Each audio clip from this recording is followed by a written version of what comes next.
Aşgabadyň polisiýasy täze doglan bäbegiň jesedini şäheriň ýaşaýyş etraplarynyň birindäki zibilhana zyňandygy güman edilýän raýaty tapdy. Ýagdaýdan habarly çeşmämiz bu raýatyň Türkmen döwlet ykdysadyýet we dolandyryş institutynyň talybydygyny Azatlyk Radiosynyň habarçysyna gürrüň berdi. Ýatlatsak ýakynda howdan a etrapçysynyň jemgyýetçilik işgärleri zibil çeleginden täze doglan bäbegiň dim düýsiz jesedini tapdylar.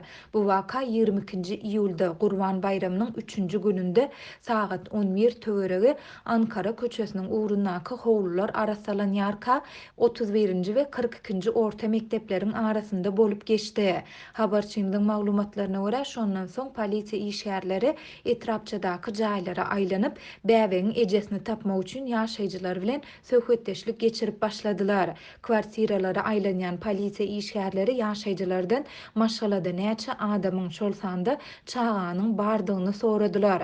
Şeýle de olar ýaşaýjylarda ýa-da olaryň goňşy golamlarynda göwreli aýalyň bar ýa-da ýokdugy bilen hem gyzyklandylar diýip efirde adynyň üýtgedilip maral diýilip tutulmagyny soran yerli ýaşaýjy habarçymyza gürrüň berdi. Onuň sözlerine görä aradan bir hepde çemeti geçen soň ýaşaýjylar täze doglan bäbegiň jesedini zibilhana zyňandygy güman edilýän raýatyň Türkmen döwlet ykdysadyýet we dolandyryş institutynyň talybydygyny eşitdiler. Belesek bu institut we onuň talypları üçin niýetlenen umumy ýaşaýyş jaý toplumy howdan a etrapçysynyň golaýynda ýerleşýär. Talyp gyz polisiýa beren maglumatynda öz muallimynyň göwreli galandygyny, maşallah adam bilen gatnaşykda bolandygyny gizlemek üçin bu ädime baş goşmaga mejbur bolandygyny aýtdy diýip Ýagdaýdan habarly çeşmämiz tutsa edilen talyp gyzyň soňky ykwalynyň nämelimdigini hem aýtdy. Azatlyk baýdylanlar barada goşmaça maglumat almak üçin Türkmen döwlet ykdysadyýet we dolandyryş institutyna elektron poçta arkaly ýüz tutdy. Emma Azatlyk 5-nji awgustda ýazan e-mail hatyna 6-njy awgustda öýläne çenli hiç bir jogap almady. Şeýle de redaksiýamyzyň Aşgabat şäheriniň polisiýa müdirligi bilen telefon arkaly habarlaşmak synanşyklary hem häzirlikçe netije bermedi. Azatlygyň habarçylary soňky ýyllarda bu hili hadisalaryň sanynyň epesli artandygyny habar berýärler. Yerli synçylar munyň sebäplerini ykdysady kynçylyklar we Türkmenistanda ýaşaýyş derejesiniň ýyl-ýyldan aşağı gaçmagy bilen baglanşdyrýarlar. Mundan başga da çağa aýyrtmagy hakykatda dolu diýen ýaly gadagan edýän kanunlar hem şeýle ýagdaýlaryň gürelmegine getirýär.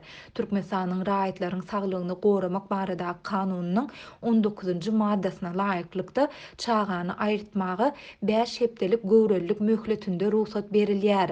Bu bir aýalyň aýbaşynyň gijikmegi sebäpli özünde çağa galandygyny çaklap, eger aýyrtjak bolsa 5 hepdelige golaý çağasyny bir näçe gün içinde düşürtmelidigini, şondan gijikse onuň kanuny bozýandygyny aňladýar. Göwrede galan çağany 5 hepdeden soň düşürtmek üçin ýürite komissiýanyň karar çykarmagy gerek.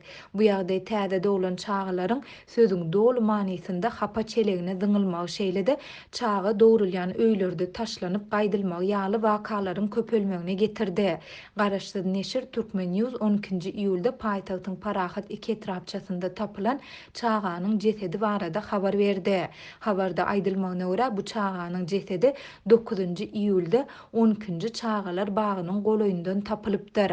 Azatlyk iýunyň ahirinde Türkmenistandaky çağa dowrulýan öýlerde ejeler tarapyndan terk edilen çağalaryň pul üçin nätanış adamlara berilişi barada makala hem çap etdi.